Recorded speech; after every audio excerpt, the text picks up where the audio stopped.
오늘 말씀은 시편 51편 12절에서 17절 말씀입니다.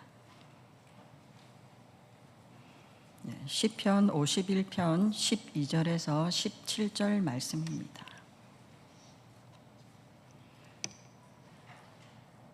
함께 합독하시겠습니다. 주의 구원의 즐거움을 내게 회복시켜 주시고 자원하는 심령을 주사 나를 붙드소서.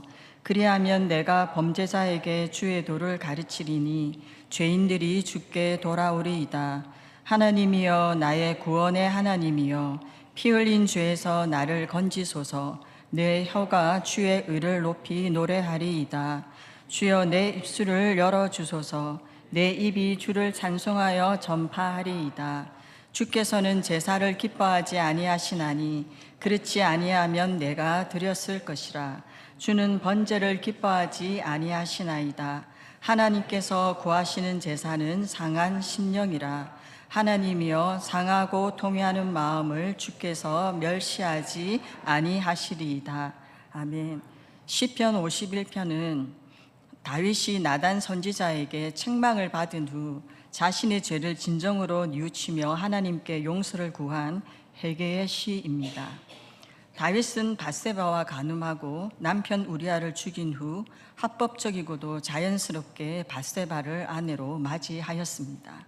단 한 번의 동침으로 임신하여 아들을 낳고 나단 선지자가 찾아올 때까지 약 1년 정도 그 죄를 숨기고 있었습니다. 이스라엘 백성들은 다윗의 죄를 눈치채지 못했을 것이지만 하나님은 다윗이 행한 악한 일을 다 보고 계셨습니다. 다윗이 죄를 짓고 가장 먼저 잃어버린 것은 왕권이 아니라 하나님과 친밀했을 때 누리던 마음의 평안과 기쁨이었습니다. 하나님을 만나서 교제하는 영적인 기쁨과 정직한 영이 사라지고 구원의 즐거움과 자원하는 심령이 사라졌습니다. 다윗은 하나님과 영적인 교제가 단절됨으로 너무 답답하고 고통스러워서 자신에게서 성령을 거두지 말 것과 영적인 기쁨을 다시 회복시켜 주시기를 간절히 구하고 있습니다. 우리는 시편 51편을 통하여 참된 회개가 어떤 것인지, 또 참된 회개가 얼마나 중요한 것에 대해 배우고자 합니다. 12절에 주의 구원의 즐거움을 내게 회복시켜 주시고 자원하는 심령을 주사 나를 붙드소서. 구원의 즐거움은 무엇입니까? 구원의 즐거움은 구원 안에 기쁨이 있다는 뜻입니다. 자원하는 심령은 무엇입니까? 자원하다, 기꺼이 드리다, 자원하여 바치다 라는 의미입니다. 자원하는 심령은 누가 시키거나 강요해서 하는 것이 아니라 자기 스스로 행동하려는 마음의 태도입니다. 구원의 즐거움과 자원하는 심령은 자동차의 앞바퀴와 뒷바퀴처럼 서로 연결되어 있습니다. 구원의 즐거움이 회복되면 기쁜 마음으로 스스로 행동하려는, 자원하려는 마음이 생깁니다. 그런데 자원하는 심령이 되기 위해서는 반드시 구원의 즐거움이 먼저 회복되어야 합니다. 구원의 즐거움은 단순히 천국에 가게 되었다는 기쁨만은 아닙니다. 구원의 즐거움은 나라는 존재 자체가 아무런 자격이 없음에도 불구하고 아무런 조건 없이 하나님께 사랑받고 있다는 것을 믿고 기쁨을 누리는 상태를 말합니다. 신앙생활은 내가 받은 구원으로 인해 즐거워하고 기뻐하는 삶을 살아가는 것입니다. 구원의 즐거움을 잃어버린 채 신앙생활을 하게 된다면 신앙은 종교적인 의무감과 율법주의에 빠지기 쉽습니다. 구원의 즐거움을 잃어버리면 예배의 감격이 사라집니다. 구원의 즐거움을 잃어버리면 구원의 확신을 의심하게 되고 영적 침체에 빠져 영적 성장이 멈추게 됩니다. 지금 무엇인가를 스스로 하고 싶은 마음이 들지 않고 의무감이 가득하다면 구원의 즐거움을 회복시켜 달라는 기도가 우리에게는 먼저 필요합니다. 우리가 구원의 즐거움을 다시 회복하려면 첫째, 먼저는 솔직하게 죄를 고백해야 합니다. 다윗이 구원의 즐거움을 잃어버린 이유는 범죄했기 때문입니다. 죄는 하나님과 우리 사이를 가로막는 가장 큰 벽입니다. 죄를 솔직하게 인정하고 용서를 구하는 회개는 하나님과 우리 사이에 막힌 담을 허무는 첫걸음입니다. 다윗에게 나단 선지자가 찾아온 것은 큰 축복이었습니다. 나단 선지자가 찾아와서 다윗의 죄를 지적해 주지 않았다면 다윗은 비참한 상태에서 벗어나지 못했을 것입니다. 다윗은 나단 선지자의 지적을 듣고 즉시 회개하며 구원의 즐거움을 회복시켜 주시고 자원하는 심령을 달라고 기도하고 있습니다. 두 번째는 은혜가 메말랐다면 은혜가 메말랐다고 솔직히 인정하고 기도해야 합니다.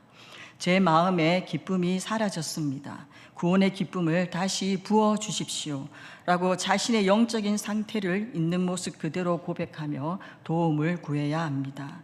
신앙에서 가장 위험한 것은 정직하지 않은 것입니다. 정직하지 않으면 하나님을 만나지 못하고 기도해도 소용이 없습니다. 정직하지 않으면 하나님과 영적인 교제가 안 되는 것입니다. 우리가 하나님의 말씀 앞에 자신을 정직하게 드러내고 회개할 때 하나님의 축복과 은혜가 풀어지게 될 것입니다. 세 번째는 감사한 일들을 아주 작은 것에서부터 찾아보아야 합니다. 불평은 구원의 기쁨을 갉아먹는 벌레와 같습니다. 오늘 하루 숨 쉴 수 있는 것, 또 먹을 수 있는 것, 걸을 수 있는 것, 그것에 우리는 감사해야 합니다. 평범한 일상에서의 그 작은 감사가 회복될 때 구원의 즐거움도 다시 회복되기 시작합니다. 우리가 복음을 경험하고 구원의 은혜에 사로잡힐 때 구원의 즐거움으로 충만할 수 있습니다. 그 구원의 즐거움이 바로 우리를 움직이게 하는 힘, 자원하는 심령입니다. 자원하는 심령은 신앙생활의 핵심이며 우리의 삶의 핵심입니다. 예수님은 자원하는 마음으로 이 땅에 오셔서 우리와 같은 삶을 사셨고 십자가를 지셨습니다. 하지만 바리새인들은 누구보다 열심히 율법을 지켰지만 그것은 자원함이 아니라 종교적인 열심이었습니다. 율법을 지키지 못했을 때 받게 될 형벌에 대한 두려움과 체면 때문에 율법적인 회개를 했습니다. 다윗은 간음과 살인이라는 흉악한 죄를 저질렀습니다. 그럼에도 불구하고 하나님은 다윗의 가장 추한 모습 그대로를 품어주셨고 다윗의 깨어지고 망가지는 모습을 다 보시고도 변함없이 사랑하셨습니다. 하나님은 죄를 숨기고 있는 다윗을 끝까지 포기하지 않으셨으며 다시 회복시키셨고 새롭게 빚어내셨습니다.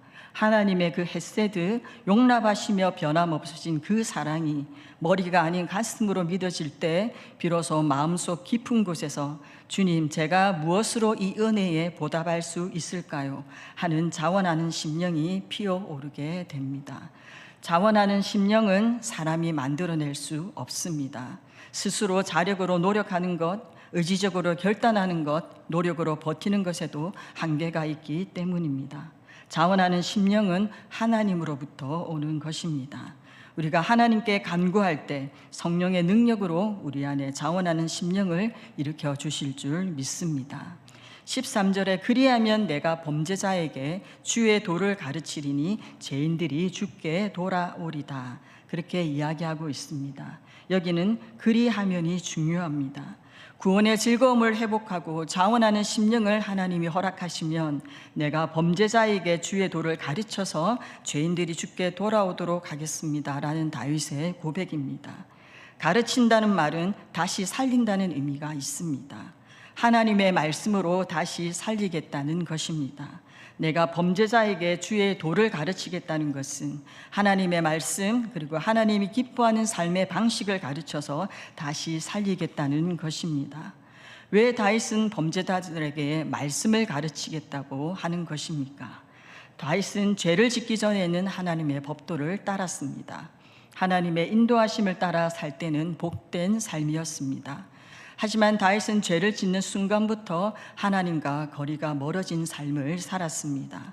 다윗이 범죄한 이유는 무엇입니까? 바로 말씀을 놓쳐버렸기 때문입니다. 하나님이 다윗에게 하신 말씀입니다. 사무엘하 12장 9절입니다. 어찌하여 내가 여호와의 말씀을 업신여기고 나보기에 악을 행하였느냐? 내가 칼로 햇사람 우리아를 치되 암몬 자손의 칼로 죽이고 그의 아내를 빼앗아 내 아내로 삼았도다. 하나님은 다윗에게 네가 하나님의 말씀을 업신여기고 나보기에 악을 행하였다, 그렇게 말씀하고 계십니다. 하나님의 계명을 가벼이 여기고 무시했다고 말씀하고 계시는 것입니다.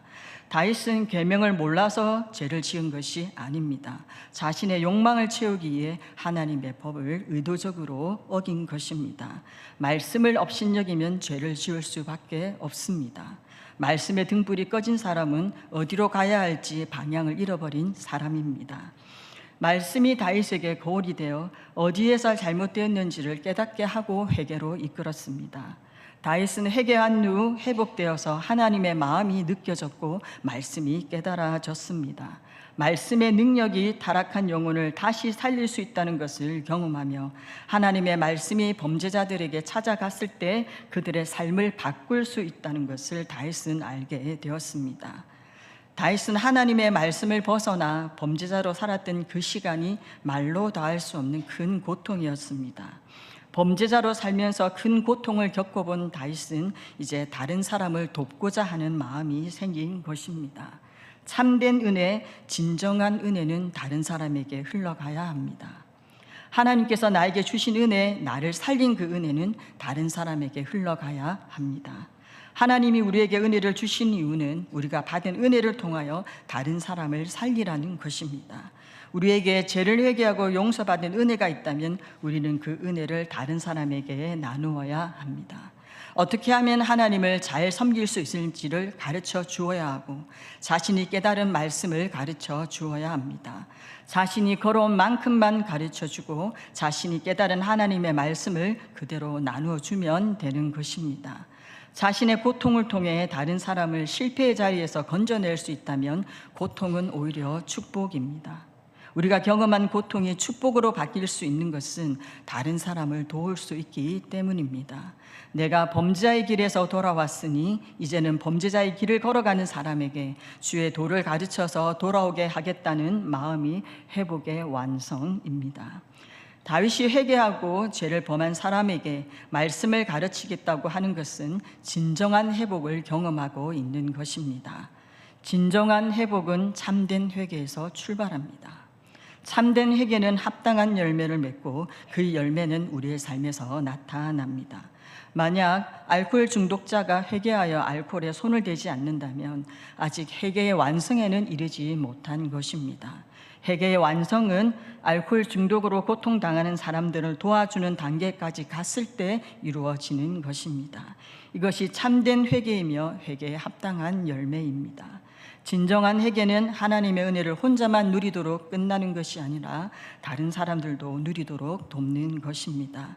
자신이 경험한 하나님의 사랑과 그 은혜와 인자하심을 모든 사람에게 널리 알리는 것입니다. 하나님은 온전한 회개에 참된 회개를 원하십니다. 다윗의 참된 회개로 맺은 그 합당한 열매는 범죄자에게 주의 도를 가르쳐 죄인들이 주께 돌아오게 하는 것이었습니다. 14절에 다윗은 또 이렇게 고백합니다. 하나님이여 나의 구원의 하나님이여 피 흘린 죄에서 나를 건지소서. 내 혀가 주의 의를 노래하리이다. 다윗은 입으로 주의 의를 노래하겠다고 말합니다. 다윗은 하나님의 자녀로 의롭게 된 사람이었지만 의로운 백성답게 살지는 않았습니다. 다윗은 회개를 통하여 하나님의 용서를 받고 하나님의 관계가 회복되었습니다. 바로 그것이 의입니다. 다윗은 하나님이 자신을 심판하실 것이라는 그 두려움에서 벗어나게 되었습니다. 자신의 죄를 용서해 주신 하나님의 은혜를 깨닫고 찬양하기를 원하고 있습니다. 구원의 그 은혜가 하나님을 예배하고 싶은 마음을 주고 있는 것입니다. 이제 다윗은 자신을 의롭다고 여겨주시는 하나님을 노래하겠다고 말하고 있습니다. 주여 내 입술을 열어주소서. 내 입이 주를 찬송하며 전파하리이다. 다윗은 죄를 짓고 난 후 입술의 찬송이 사라져 버렸습니다. 찬송을 부르고 싶은데 찬송이 나오지 않는 것입니다. 다윗이 죄에 빠져 지내던 약 1년의 기간 동안 입술에서 찬양은 사라지고 말씀을 전하려는 열정도 식어졌습니다. 입술을 열어달라는 말은 죄로 인해 막혔던 하나님과의 그 관계와 찬양을 회복시켜 달라는 간절한 요청입니다. 다윗은 영적으로 굳어버린 마음과 입을 하나님께서 먼저 열어주셔야만 참된 예배가 가능하다는 것을 깨달았습니다. 다윗은 어린 시절부터 예배자였습니다. 들판에서 양을 칠 때도 그는 예배자였습니다. 골리앗과의 싸움에서 여호와 이름의 영광을 외치며 달려나간 그는 예배자였습니다. 예루살렘 성으로 법궤가 들어올 때 기쁨으로 춤을 추면서 하나님을 예배했던 최고의 예배자였습니다. 다윗은 하나님의 이름을 높이며 하나님의 이름의 영광을 사모하는 예배자로 살았습니다. 우리가 존재하는 이유는 하나님을 예배하는 것입니다. 우리에게 최고의 행복은 무엇입니까? 예배자로 사는 것입니다. 신앙의 핵심은 예배입니다. 오늘 다윗은 그 예배가 회복되기를 하나님 앞에 갈망하고 있습니다. 예배는 하나님이 우리 가운데 찾아오시는 일입니다. 하나님께서 우리를 찾아오는 것이 예배의 축복입니다. 회개는 하나님을 예배 가운데 오시게 하는 것입니다. 우리가 죄를 짓는 순간 하나님의 교제가 끊기지만 회개는 하나님을 다시 만나게 합니다. 참된 회개는 예배가 회복되는 것으로 완성되는 것입니다. 다윗은 또 이렇게 고백합니다. 주께서는 제사를 기뻐하지 아니하시나니 그렇지 아니하면 내가 드렸을 것이라. 주님이 제사를 받기 원하셨다면 내가 제사를 드렸을 것입니다. 다윗은 하나님께 얼마든지 멋진 제사를 드릴 수 있는 능력이 있었습니다. 그러나 하나님은 화려한 제사에 마음이 흔들리는 분이 아니십니다. 다윗은 하나님은 형식적인 제사를 기뻐하지 않는다는 것을 알았습니다. 우리는 주일에 예배 드리는 것으로 신앙생활을 한다고 생각합니다. 하지만 예배의 형식과 절차를 따른다고 그것이 곧 예배가 되는 것은 아닙니다. 하나님은 예배 순서를 받으시는 분이 아니라 예배를 받으시는 분이기 때문입니다. 우리가 예배를 드렸다고 해서 하나님께서 무조건 다 받으시는 것은 아닙니다. 형식적으로 드리는 예배는 하나님은 받지 않으십니다. 하나님은 예배드리는 마음의 그 중심과 믿음을 보시고 받으십니다. 그러므로 예배는 예배를 받으시는 하나님이 기뻐하시는지가 중요합니다. 예배는 보는 것이 아니라 드리는 것입니다. 예배는 무엇인가를 받기 위해 가는 자리도 아닙니다. 예배는 이미 받은 구원의 은혜를 기억하며 모든 것이 하나님의 은혜였음을 고백하며 감사하는 자리입니다. 예배는 내가 은혜 받았는지 받지 않았는지로 평가되지 않습니다. 하나님께서 구하시는 제사는 상한 심령이라. 다윗은 자신이 지금 상한 심령, 깨어진 심령임을 고백하고 있습니다. 왕으로서 신앙의 의무를 다하기 위해 형식적인 제사, 거짓된 제사를 드렸음을 다윗은 상한 심령이라는 말로 고백하고 있습니다. 다윗은 지금 하나님 앞에 왕으로 서 있는 것이 아닙니다. 하나님의 긍휼함이 필요한 큰 죄인으로 하나님 앞에 서 있습니다. 다윗이 말하고 있는 상한 심령은 바리새인과 세리의 기도에서 알 수 있습니다. 누가복음 18장 10절에서 14절에는 바리새인의 기도와 세리의 기도가 나옵니다. 두 사람의 기도하러 성전에 올라가니 하나는 바리새인이요 하나는 세리라. 근데 세리의 기도는 이렇습니다. 다만 가슴을 치며 이르되 하나님이여 불쌍히 여기소서 나는 죄인이로소이다. 세리는 멀리 서서 감히 눈을 들어 하늘을 쳐다보지 못하고 있습니다. 세리의 마음이 바로 다윗이 말한 상한 심령입니다. 바리새인은 자기 행위에 대한 자랑을 늘어놓으며 자기의 의를 드러내고 있습니다. 토색하지 않고 불의하지 않고 간음하는 자들과 같지 않고 세리와 같지 않음을 감사한다고 이야기합니다. 일회에 2번 금식을 하고 소득의 11조를 드린다고 그렇게 말하고 있습니다. 이것은 기도가 아닙니다. 가난한 심령이 사라지는 것은 교만이고 교만은 하나님을 간절하게 찾지 않는 것입니다. 많은 사람들이 자기 자신을 괜찮은 사람으로 생각하고 심령이 가난한 상태에 있다는 것을 깨닫지 못하고 있습니다. 자신이 얼마나 연약한 존재인지, 얼마나 실수와 죄를 지으며 얼마나 쉽게 상처 입는 사람인지를 모르는 것입니다. 우리는 신앙의 연륜이 오래될수록 심령이 가난한 자가 되어야 합니다. 산상수훈에서 팔복의 첫 번째는 심령이 가난한 자는 복이 있다는 말씀입니다. 심령이 가난한 자를 헬라어 언어로 살펴보면 굽신거리는 거린이라는 의미가 있습니다. 거린이 성전 미문에 앉아 지나가는 사람에게 한 푼을 얻기 위해서 굽신굽신하는 것을 말합니다. 나는 지금 당신이 한 푼을 주지 않으면 오늘 저녁에 굶고 죽을지도 모른다는 마음으로 굽신거리는 것입니다. 심령이 가난하다는 것은 자기를 도울 사람이 한 명도 없는 상태에 있음을 깨닫고 하나님만이 자기를 도우실 수 있고 하나님만이 해결해 주실 수 있다고 믿고 매달리는 태도입니다. 하나님의 은혜는 언제 받을 수 있습니까? 하나님, 저는 아무것도 아닙니다 고백하며 갈급한 심령으로 나아갈 때입니다. 하나님이 아니면 나는 아무것도 아닙니다, 나에게 선한 것이 하나도 없습니다 라고 고백할 때입니다. 우리가 죄인인 것을 알고 하나님의 긍휼을 간절하게 구하는 모습이 상한 심령입니다. 이 죄인을 불쌍히 여겨 주십시오. 이 죄인은 소망이 없습니다. 하나님의 은혜가 아니면 살 수가 없습니다. 우리가 하나님 앞에 나아갈 때마다 이 상한 심령, 이 가난한 심령을 놓치지 말아야 합니다. 하나님 앞에 상한 심령으로 나아갈 때 하나님의 긍휼하심을 얻고 때를 따라 돕는 은혜를 받게 되는 것입니다. 하나님이여, 상하고 통회하는 마음을 주께서 멸시하지 아니하시리이다. 통회하는 마음은 애통하는 마음입니다. 통회하는 심령을 가진 사람은 죄에 대해서 애통해하는 마음이 있습니다. 하나님은 상하고 통회하는 마음을 멸시하지 않으시고 만나 주십니다. 시편 34편 18절에 이렇게 이야기합니다. 여호와는 마음이 상한 자를 가까이 하시고 중심으로 통회하는 자를 구원하시는 도다. 하나님은 통회하는 마음을 받으십니다. 진정한 회개는 통회하는 마음에서 생깁니다. 하나님은 후회를 받으시는 것이 아니라 참된 회개를 받으십니다. 하나님은 흠이 없는 완전한 제물을 받으십니다. 흠이 없다는 것은 깨끗한 제물이라는 뜻입니다.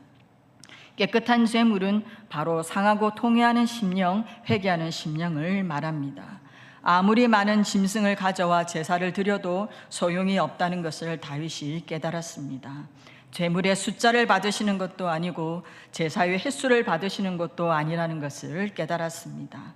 하나님은 제물을 보는 것이 아니라 제물을 드리는 사람의 마음을 보시기 때문입니다. 하나님이 받으시는 것은 상한 심령, 깨어진 마음, 참된 회개의 마음이라는 것을 다윗이 깨달았습니다. 다윗은 죄를 짓고 회개하는 과정에서 하나님의 마음이 어떠하신지를 깨닫게 되었습니다. 그동안 수많은 제사를 드렸던 그 다윗이 진정한 예배에 대해서 철저하게 경험하게 된 것입니다. 다윗이 말하는 제사는 상하고 통회하는 마음으로 드려지는 그 예배를 말하는 것입니다. 우리가 예배자로 나아갈 때 가장 중요한 것은 바로 상하고 통회하는 심령입니다. 하나님이 기뻐하는 제사는 상하고 통회하는 심령으로 드리는 온전한 회개입니다. 우리는 우리가 죄인임을 깨닫고 애통하는 사람이 되어야 합니다. 우리가 깨어진 마음을 가지고 나가야 온전한 제물이 될 수 있습니다. 그 깨어진 마음에 그리스도의 보혈이 덮어진 그 은혜로 인하여 우리가 새롭게 되는 것입니다. 하나님, 나는 죄인입니다. 나는 정말 불쌍한 존재입니다. 가난한 자입니다. 나에겐 선한 것이 아무것도 없습니다. 주의 자비와 긍휼만이 필요합니다. 하나님께서 나를 불쌍히 여겨주지 않으면 나는 소망이 없습니다. 영적으로 빈곤한 나의 모습 있는 그대로 볼 수 있도록 내 눈을 열어 주십시오. 이렇게 우리는 하나님 앞에 고백해야 합니다. 우리는 우리 안에 어떤 선한 것도 없음을 고백해야 합니다. 상하고 통회하는 마음은 하나님이 아니면 나에게 소망이 없음을 고백하는 마음입니다. 깨어지고 상한 심령을 가지고 우리가 애통함으로 나갈 때 우리는 하나님의 위로를 받을 수 있습니다. 상하고 통회하는 마음만이 하나님의 참된 위로를 받고 하나님의 회복을 경험하게 될 것입니다. 다윗은 이제 삶의 방향과 목적이 분명해졌습니다. 다윗은 예배자로서 하나님 앞에 서는 것이 가장 귀한 것임을 깨달았습니다. 제 가운데 있을 때는 하나님께서 기뻐하실 예배가 드려질 수 없다는 것도 알았습니다. 다윗은 이제 자신이 용서함을 받는다면 하나님 앞에 다시금 온전한 예배자로 설 것을 다짐하며 더욱 하나님을 높이고 찬양하며 제 가운데 있는 다른 사람을 하나님께 돌아오게 하는 사명자로 살아갈 것을 맹세하고 있습니다.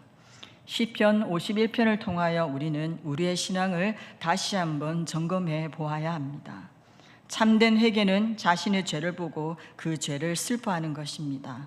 마음을 찢어 죄를 고백하고 죄를 미워하며 죄에서 돌이키는 것입니다. 교회에 나와 예배를 드리고 성경 공부를 하고 훈련도 받지만 어딘가 막혀서 돌파하지 못하는 답답함이 있다면, 기도해도 시원하지 않고 예배를 드려도 기쁘지 않으며 봉사를 해도 충분하지 않다면 그 이유는 회개하지 않았기 때문입니다. 죄를 지은 것은 문제가 되지 않습니다. 문제는 죄를 짓고 나서 그것을 숨기고 회개하지 않는 것입니다. 우리에게는 회개의 영성이 필요합니다. 회개는 신앙생활의 핵심이기 때문입니다.